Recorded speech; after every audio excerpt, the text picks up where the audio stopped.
السلام علیکم ورحمت الله وبرکاتہ. زه یم یاسر شاهین او تاسو ګورئ زما یوټیوب چینل ټیکنیکل پښتو کورسز. په نن ویډیو کې به داسې تصویر جوړول زده کوو په پیکسارت کې چې موږ داسې تصویر څنګه جوړوای شو. بیکګراوند یې چینج کوو.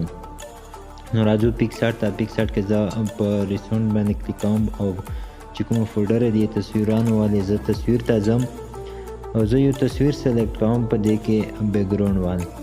نو دا ما سلیکټ کړو. اوس زه کلیک کوم په دې باندې ایمیج کې زه اوس راځم بیا دا ایډ باندې کلیک کوم. ایډ باندې ما کلیک کړو. اوس چې کوم دی په دې کې زه بیا دا کنچي سلیکټ کوم.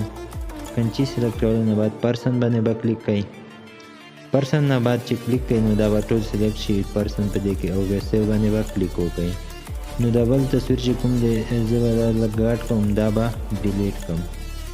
نو ما دا ډیلیټ کړو. سلیکټ چې کوم ایڈجسټمنټ دی دا کوم او بیا په دې نه بعد دا ټیک نشان چې کوم دی دا به کلیک کوئ.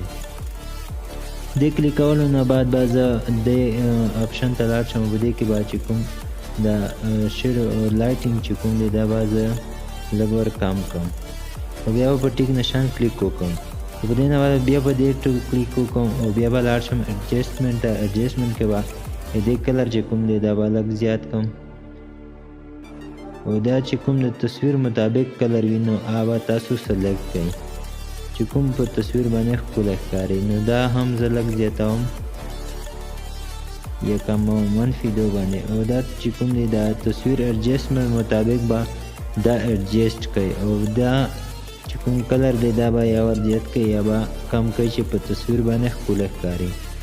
نو دا چې کوم دی دا ایډجسټمنټ زه زر کوم او په دې نه بعد چې تصویر کوم دی دا به کمپلیټ شي. بالکل زبردست به جوړ شي. بیکګراوند به هم چینج شي او کلرفول به. نو امید لرم چې دا ویډیو به مو خوښه شوې وي. په مخکې ویډیو کې به نور ټاپکونه هم درته میلاویږي. دا چینل چې کوم دی دا سبسکرایب کړئ. ډېره مننه کوم د ویډیو د کتلو.